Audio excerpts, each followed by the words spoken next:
Hi there, my name is Meta Antolin, and I'm sitting here with Carrie Ingram, who is the Chief Inspector for the Workers' Safety and Compensation Commission. We're here today to talk to you about fatigue. We all know what feeling tired is, but fatigue in the workplace is quite a different thing. It is a concern for safety, because if you're fatigued, you actually make your workplace a dangerous place to be. So Carrie, what sort of jobs that we have in the North are more likely to tire you out or cause fatigue? Well, there's a lot of different jobs, and it all depends on the time of year. Like we have the normal jobs like mining work, where you're working long periods of time or long hours in camp situations.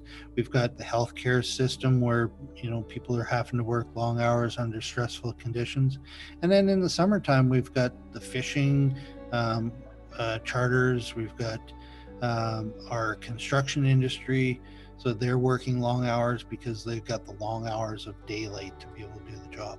So it's the long hours of work plus the work that they're doing itself, right? Yeah, absolutely. Right. What other kinds of things can in the workplace cause someone to become fatigued?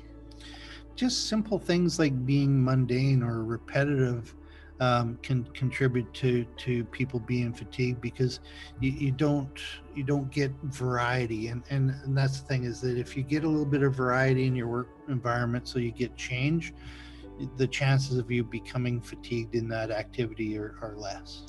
Okay, so it's the type of job, the type of work you're doing, and then are there any other factors that can contribute to fatigue? Yeah, even just environmental factors, simple things like your what you're standing on. They have anti-fatigue mats that now you can put on the ground so that it cushions your body and your physical body doesn't get fatigued. There's also your home life balance. People have stressors at home that don't allow you to get a good night's sleep. So it really is a combination of not sleeping enough and the environment you're working in. Yeah, it all compounds on one another. Okay, so what would an employer do to counter any of the effects of fatigue in the work environment? Um, it really takes a good risk assessment to determine what type of activities will contribute to fatigue, and what you can do to eliminate the risk from that activity. Okay, great. So the employer can figure that out and set it up and manage the work for that, right? Yeah. So let's say I show up from no sleep, and now what do? I'm at work and I have not slept enough.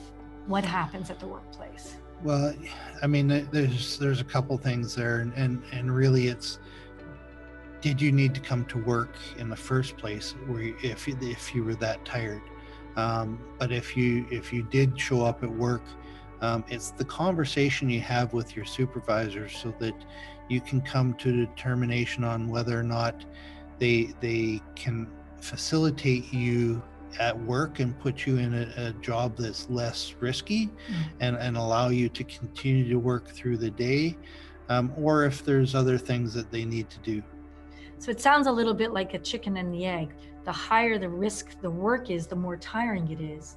The more tired you are, the higher risk you bring to the job too. Yes, absolutely. Right. So I would definitely have to let you know if I'm too tired to do my job. Absolutely. So there you have it. It's really important to identify what sort of state you're in when you show up to work so that you are in shape to be able to do the work that you need to do, or find work that you are able to do with the condition that you're in. Thanks, Carrie. Thank you.